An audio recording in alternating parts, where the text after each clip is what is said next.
More people die in the world every year from suicide, from all the wars put together. And yet, where's the... Well, for me, the question that came up fairly early on was, where are the memorials? Where are the monuments? Where's the kind of the expression? Humans have always wanted to memorialise big events, whether they're tragic or whether they're wonderful. We memorialise, that's what we do. And I was just really surprised to discover that there'll be a bench or a quilt or a tree, but there's no national anywhere. Or if there is, I can't find it. And I've looked, believe me, I've looked. Welcome to The Narratives of Suicide, the podcast where we bring hope, community and a voice to those who've lost to suicide. It's where we dispel the myths of suicide. We dispel historical discourses and constructs that have been steeped in history for a very long time, and we're here with hope, love and support for everyone out there who needs to listen to this podcast. I'm so sorry you're here, but I do hope it can give you something to use in your healing process, to be able to pick up the pieces of suicide and put them back together again in the best possible way that you can.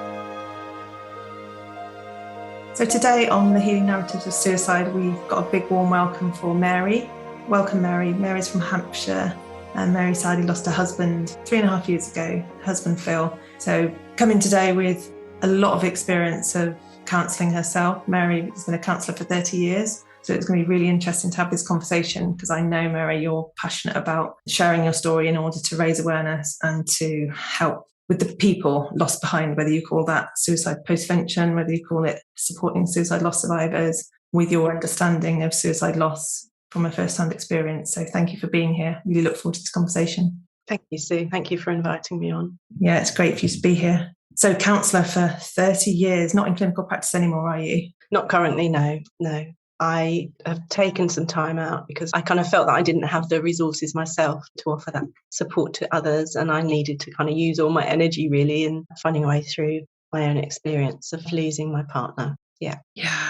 It's such a huge thing to go through, isn't it? I think a lot of us question our employment. I think the rates of people who change their jobs after suicide loss is really high in terms of their question. Yeah, it's been a humbling, as well as a horrendous experience. It's been a humbling one, because I had done a lot of work, worked with mostly young people who either had felt suicidal themselves or some young people who'd lost a parent to suicide. And I thought I understood, and it was very humbling to realise that I had absolutely no idea of the depth and the breadth of the experience, really. So although I was fortunate in that I had some knowledge at least of the support that's out there, or what support might be helpful to me and my family, I felt as though I knew very little. And obviously as a therapist, I felt as though I'd failed completely in not seeing this coming, not picking up on it at all, not knowing it was round the corner. So I resonate strongly with that. I didn't recognise my brother was at that point. Talked about it a lot as well in the past on the podcast, about how that's been for me as a professional, supporting other people with suicidal thoughts and things, and then coming to the point where I had to assimilate that into my life now as a counsellor, because I do still practice. So it's been very humbling and very why I've taken my practice into specialising in suicide grief. Yes. I do believe that that's what I needed at the time. I needed somebody who really understood, who'd been there, because it is so unique and so different. It is. Yeah, definitely is. So take us back to that awful time, maybe point A, when you found out, as much as you want to share, and what you've been through since, really, how you've got to where you are today, 3.5 years later, sitting here looking beautiful and that's so kind. Fully composed. Feeling fully composed, I promise. It's very difficult, because on the one hand, I do feel in a different place than I did 3.5 years ago. But on the other hand, there's this sense that life is changed forever, and I'm changed forever. So it's difficult to put that into words, isn't it? The grief and trauma is definitely softened, and I am more than functioning. I'm living. I'm able now to enjoy, which for a long time I couldn't enjoy anything.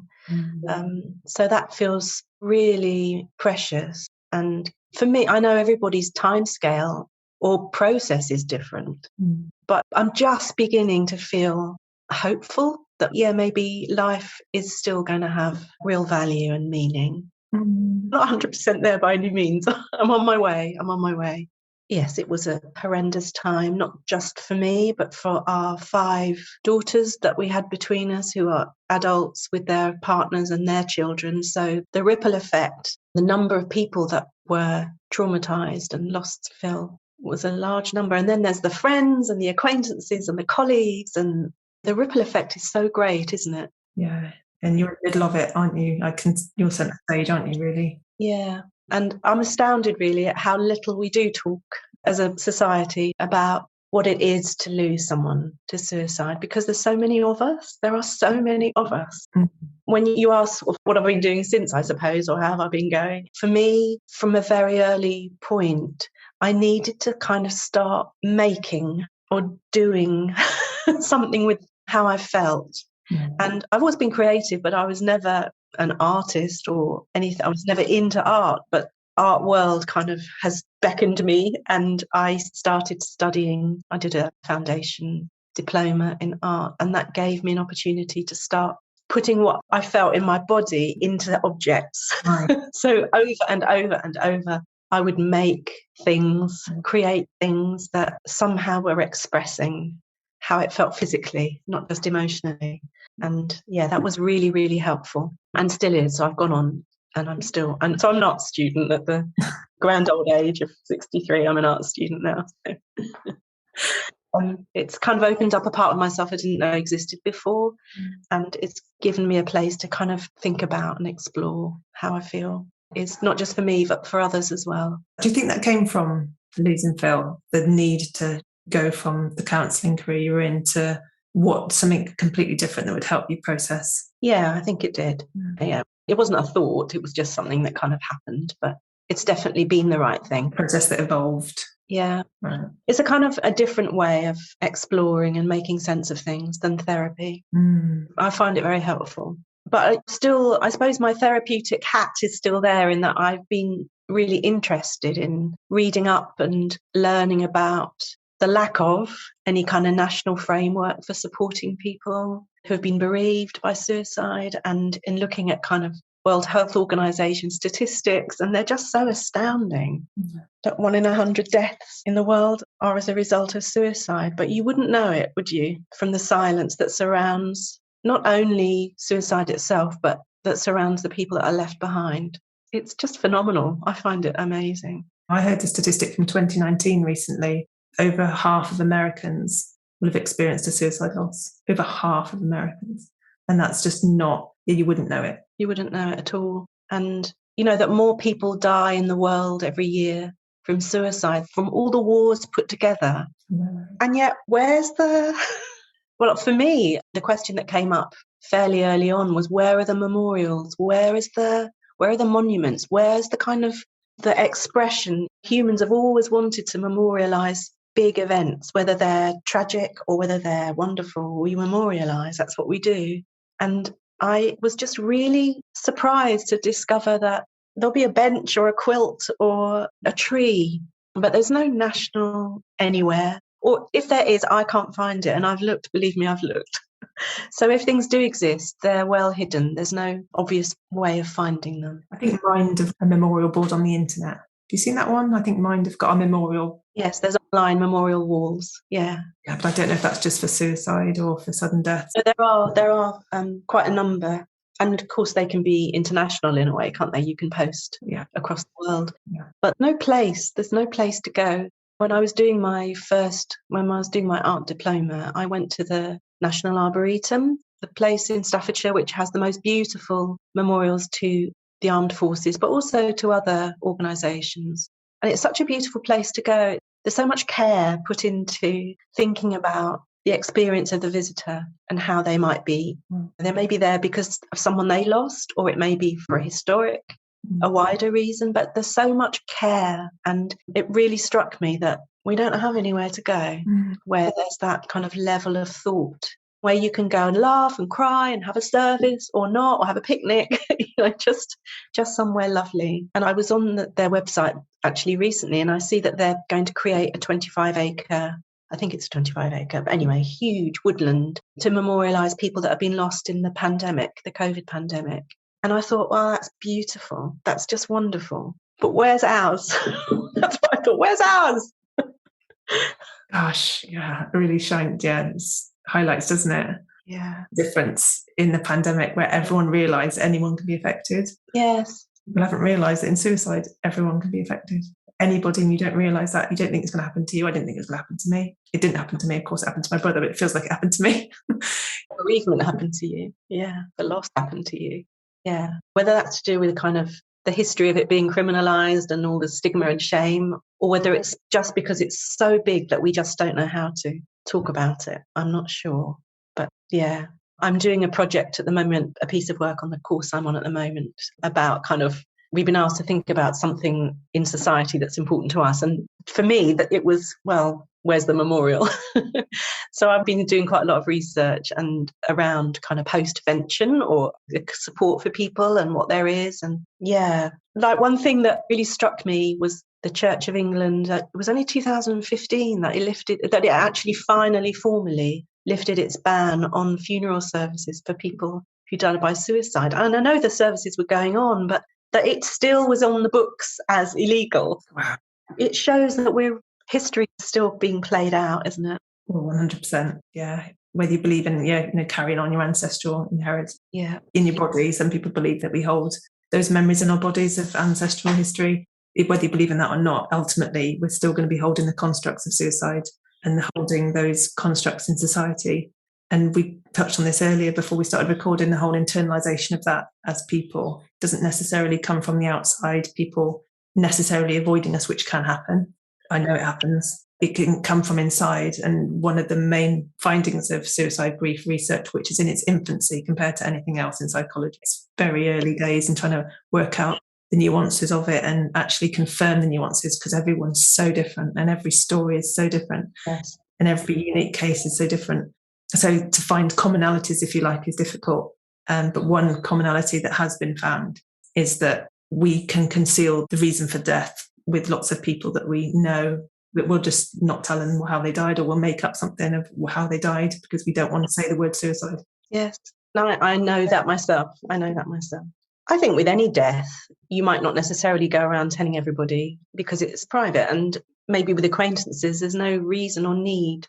But there comes a point in friendships or meeting people, relationships, there comes a point of openness, and it's not automatic, is it, just to say? It takes a breath and an intention rather than just being an easy thing to say. I think it takes to feel safe as well with that person in that environment, to feel that you can say it in that environment. And it's us knowing the difference when we feel safe enough to, when we feel that we can. Yes. But we know when we do, it is going to be dropping a bomb. We do. Yeah. And I feel compassion for the person who's kind of on the receiving end. Yeah. Yeah. So that makes us internalise it even more and not say it, because we're conscious of not upsetting the other person. Yeah, that's true. My research showed that. I did a data panel basically. So I heard stories of people who'd lost to suicide, and I told those stories to a group of professionals. And the group of professionals didn't know anything else other than I read a page of the extracts, and they felt cold. They had somatic responses. So one had to put a blanket on her and get a hot water bottle. Right. They were all feeling, they had a felt sense of, and one data panel member actually started to suddenly think it was her son who died. So it just really showed up how it's relatable, because if it can happen to you, it can happen to me. What if it's my son? What if it's my husband, partner, brother? It can be frightening to think about, actually. Mm. Yeah. That's real. It's real felt responsibility. Yeah. Look after ourselves when we share it. Yes, which does mean that kind of developing a response when it's happened is a real hurdle to get over, isn't it? For the kind of society or the services to kind of develop a response. They've got to get past that. I remember, well, in the early days when the only response was that there was going to be an inquest, a public inquest. That was the response, was being interviewed by the police within an hour, 2 hours of finding Phil. Yeah. And when I look back, I think they were very respectful and they were gentle. But the friends who lived nearby, who'd rushed across to sit with me because our kids were all in London and a long way away, it was going to take them a while. The police wouldn't let them sit with me. But there is a national response, and it's that there will be a public inquest. And over those few days, it becoming clear that, roll up. Anyone can come along. The day and the time and the place will be put online, and anybody can walk in off the street and listen if they wish to. And I remember thinking, that is another trauma. The fear of being shamed, or it felt like a lack of respect for Phil and for our family. And I understand the reasons for an inquest, but it just feels so brutal that it's so like that. And yeah, it's an opportunity, isn't it? If there is something that has to happen, that's an opportunity for support or being held, for being offered something. And although I was very fortunate in that the coroner's assistant who liaised with me was very kind and very thoughtful, which I know isn't everybody's experience, nonetheless, she had nothing to offer in terms of support because there isn't any. I mean, there's a booklet that I don't think I've ever heard anybody be given. Have you heard of the booklet? Yeah, I've heard of it. And I knew it existed because of my work, but I wasn't offered one.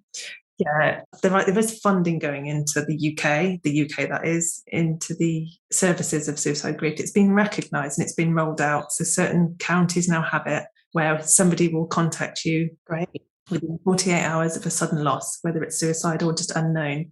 But that's only in certain parts of the country, and it's still learning how to operate in different charities. So different charities will pick them up, the services, try and run them without necessarily knowing how they've done it before, because it's a new service. So it's very in its infancy as well in terms of doing it the best way possible for us. And this is why I want my kind of research and these conversations to go to professionals to understand what might be needed for those people right then. Like you've just explained, you needed somebody to support you through that inquest and the whole shame around that and the stigma and the feelings around that. Yeah. So that we can educate those professionals, because those professionals are going to be carrying that too, that responsibility, without any necessarily thorough training or understanding of how those things work. Yeah. So again, it's happening. So it makes me think it's been noticed. That's great that it's happening. It's not great that it's different charities with different experiences doing it, because it's very, very specialist, I think, and needs research, and it needs a national response, doesn't it? But it's good. It's a start. It's a start. But it's only in the UK, and I know people listen from across the world. So other countries, especially in America, where they have different states, they don't have that funding going into it. So I'm very aware that UK is doing well, considering the rest of the world hasn't even touched on the idea that it's needed. The reactive response, someone will come to you within 48 hours and say, this is the support available to you, as opposed to us going out to find it when we're in the state of grief and we haven't got a clue what we're doing, No, that is good to hear. That is good to hear. But you're thinking more of the memorial, going back to the memorial idea of putting something in place, are you? Well, early on, I suppose within that first year, I felt very passionate about it. And I think whenever anybody loses someone they love in some kind of very traumatic way, there's often a need to kind of do something with that, isn't there, to make some sense of it or meaning of it by doing something. And I wondered if that was going to be my doing, the kind of an arboretums exploring or kind of creating. I could see it as a 10-year project, and to try and kind of explore, is that what people want? And if they do, what do they want? And how would it work? And who would pay for it? And how would it be maintained? So it would be a huge project. And then I just spoke to a few friends and other people that I had met through being bereaved and who were affected in the same way. And there was a real response of, why isn't there one? Let's do this. And then as soon as I started to try and sit down and work out a plan, I just didn't have the energy. I was stopped in my tracks. It just felt too big and too much. So I thought, well, I've got to listen to that. Not ready yet. So doing this art course and kind of now having an opportunity to look at it in a very small way, just as something that I'll do. I'll make something small for this current piece of work that will memorialise. It kind of feels more manageable. But I'd be really interested if listeners kind of what their experiences have been, how they feel about it, how people memorialise their loss. I was speaking to someone the other day and she said, she'd gone into a lot of trouble to research and choose a cherry tree in memory of her son. And she bought one and eventually the tree died, and it just felt so catastrophic. And I really understand that. Really understand that. Yeah. So something about a communal tree or a field or a park or a statue. Kind of maybe, I don't know if that's something that would feel. Really interested to know if the listeners can contact you or contact you via me to say what would they like to see, particularly in the UK, I'm guessing, because I mean, or anywhere. It's still of interest, isn't it, as to how people feel. I did a lot of searching here as to what is there, and as I say, I could find families having a bench put somewhere or a tree, and I think some of them, where I live, there's a SOBS group, and I think they kind of adopted a tree or planted a tree. So they're there, but you can't easily find the information. And it may be about information. It may be about people being helped if they do want to set something up locally, just having some guidance as how to start. Where do I begin? How do I do it? So, I would be interested to hear what others feel. I know in Manchester, there was a group of people created a quilt. So the group that come together, there's Suicide memorial quilt.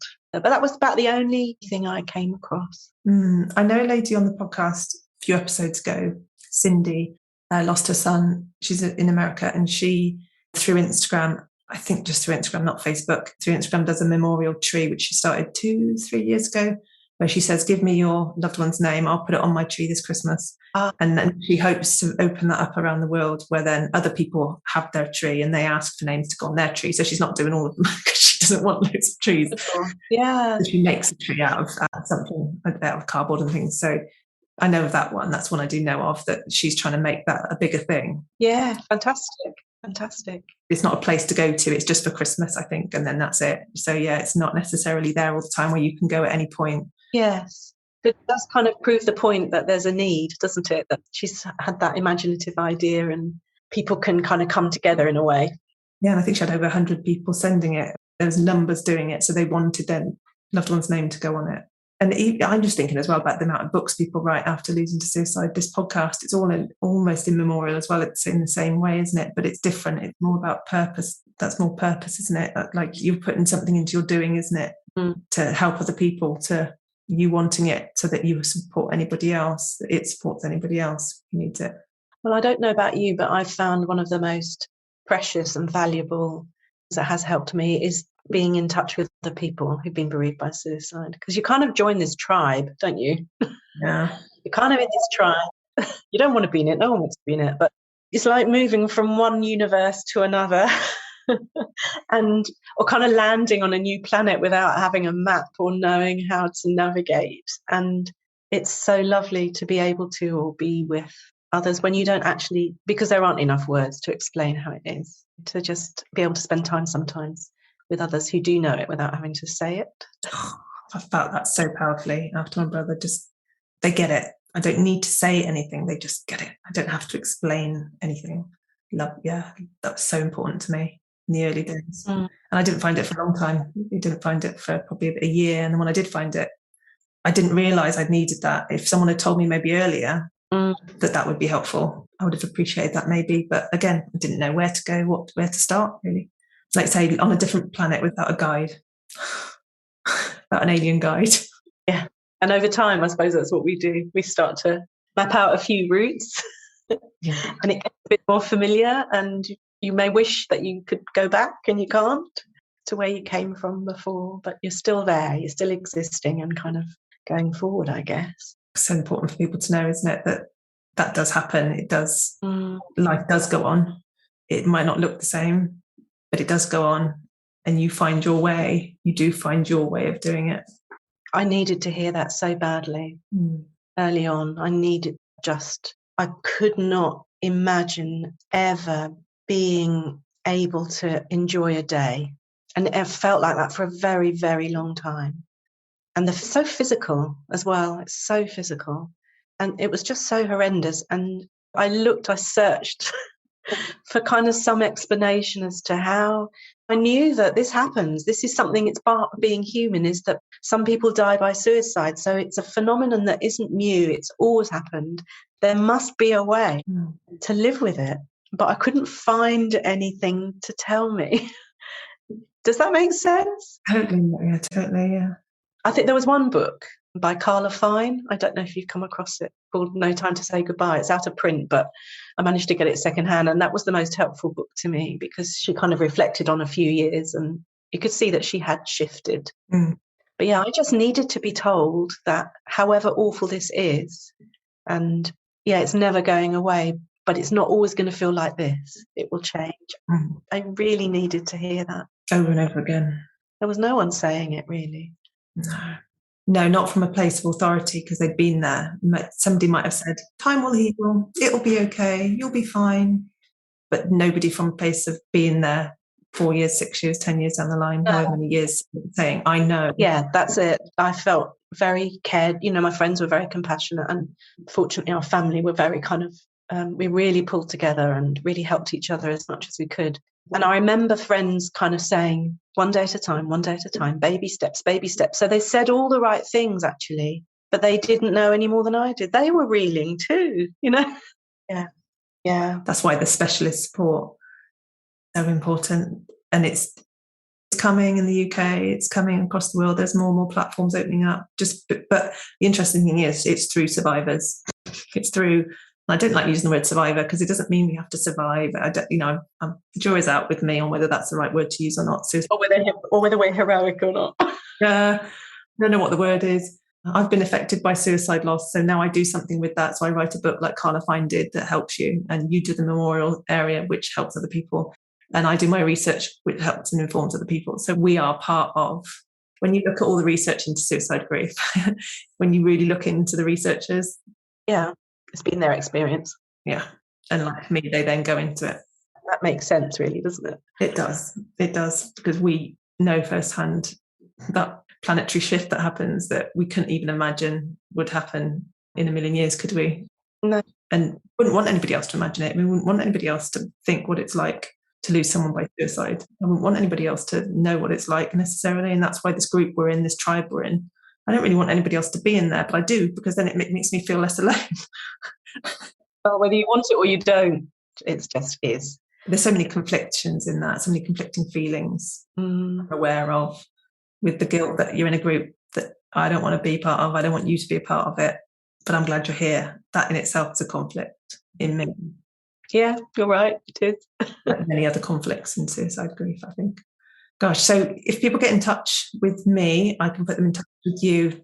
Great. Really I'm just interested in whether any of that resounds. Does it strike a chord? If not, don't worry, you don't need to get in touch. But I suppose if there is a sense that, yeah, this is something that people are interested in or feel that there's an absence, then I'd be curious to hear what their ideas are. Maybe that it's just my bee in my bonnet, and that's absolutely fine. But I'm curious. And I will be making something over the next month or two on my course, my art course, which is my very tiny way of illuminating the silence that there is around bereavement by suicide, and how, for me, the idea of memorial, or of the absence of memorial, is a sign of that kind of silence. So that's my interpretation. And it doesn't mean that it has to sit well with anyone else, but that's where it sits with me. So it's a bit like when you go into a church and you light a candle for someone. I suppose making this is me. I'm making it for all of us. Even though it'll be a little thing, just a small sculpture or something. In making this, it's my small, moment, I suppose, thinking of all of us in this tribe. And that's helping you by the sounds of it. Yeah. Doing something. This is your doing, isn't it? It's your way of putting your grief into something positive. I don't want to use that word. Something for you to process what's happened to you into art. Yeah, it's kind of taking it out of my body and putting it into an object with love, doing it with love, but then having something to look at. It's almost like a symbol. It's like making a symbol of how I'm feeling, which I find helpful. Can you tell us more about that from your experience as a counsellor, how that whole process of taking something from your body into something, and why that's helpful, or just from your perspective as a human being, not necessarily as a counsellor? I don't know how to respond to that. Maybe it's a little bit, if we start with a little bit like, when someone comes for a counselling session and they start to speak and they you don't have to say very much. And for all of us, we speak, and just the very act of taking something that's a thought going round and round and round in our minds and actually speaking it, turning it into a different shape or way of being, is transformative. just taking a thought and speaking it can bring fresh insight for the person, can't it? Yeah. So that's a transformation. That thought may have been going round and round and round and round and round for months or years, but verbalizing it does something. So I suppose for me, it's just an extension of that. Yeah, I do verbalize how I feel, and I had therapy for a couple of years after Phil died. I really needed that. But the making, it's to do with the physicality. My grief was so physical. I felt in my body, I just felt the memory of finding him. It was like I carried this with me. It wasn't flashbacks. It wasn't like that. It was just that I could feel myself falling to my knees. I could feel it in my knees and my back as I fell to my knees. It was a memory that my body was holding on to, and I needed to process it. So I just made that image over and over and over again in different ways, abstract ways, figurative ways, until it was out of my body and into something else. Nice. Makes a lot of sense. Yeah. 100% putting it out. Like you say, with thoughts, they feel so real when they're inside. Yeah. You tell them, you say them out loud to yourself, even in a mirror or to a therapist, and you externalize them. They don't feel so heavy as they do inside. No. It's a similar thing, isn't it? They don't feel as heavy when you process the feelings into an art project. And there's art. The art psychodynamic course is years long. People learning about how to process your feelings into art. It's a massive, huge degree you do. But I know. And everyone says to me, so are you going to be an art therapist? I'm like, no, I'm absolutely not. Yeah, we'll do an interview with an art therapist that might answer that question for us, that whole question. I mean, I know my own theory on it, and I won't go into it because I'm not an art therapist. I'm a play therapist, and it's similar where... Yeah, it's transformative again, isn't it? You're transforming, I think, the unconscious into play or into art, which you can't always do necessarily through speech. You can't necessarily put things into words, like falling to your knees or that feeling you had in your body. So by putting it into art or to play, you can process it on an unconscious level. You don't necessarily then have to name it or put words to it, because that could be too much. You can see it out, and when you see it back then in play, or you see it back in an art, you can then reflect on it, can't you, and say, what does that look like to me? How does that feel to me looking at it externalized? And for me, there's something about putting love into it, the making. I'm sure it could have been different. I could have been putting anger or guilt or other things, but for me, it's been about making things with love, with my hands. Yeah. And it feels very forgiving process. Yeah, I'll do an interview with an art therapist and we'll ask the specific question, why it really makes such a big difference. With this. Why do we use art to sometimes process our unconscious? Because I'm sure I haven't summed it up very well. Oh, it's been great speaking to you. Very interesting how you've come to the place you've come to in a short space of time for suicide grief, 3.5 years. For me, it feels still early days. For you? I feel as though it's still early days. I can feel change. I can definitely feel change, but it still feels early. Yeah. And thank you so much for sharing that concept of you are still sitting here, you are still doing the best you can, and you'll ride the waves as they come, and they've not disappeared, but they've changed. Those waves have changed, haven't they? Definitely. They definitely have. And thank you for inviting me on, and it's been a really interesting conversation. So and if anyone does have any reaction around Memorial, I'd be really interested to hear through you. That would be great. Yeah, I'll put all the details in the comments. Is there anything you want to leave everybody with before we go? Anybody listening who might have lost their partner, their husband, and they want to hear something from you, who are 3.5 years on and been through your journey? Oh gosh, I suppose just to say how so sorry I am. I understand that to lose a partner, for everybody it is different. For me, and I think it probably is quite familiar for a lot of people, is the anticipated future is gone. It's just gone. And the past gets really put under question. Everything that I thought to be true and real, I questioned. It didn't fit. And so it felt so explosive. So I would say I'm just so sorry. But hold on, just hold on, because the rawness of it does ease. The rawness eases and things resettle. And it's possible to regain that faith in the past and the present, and just to begin to find ways of developing a new future, I think. Thank you. Thank you so much. Thank you.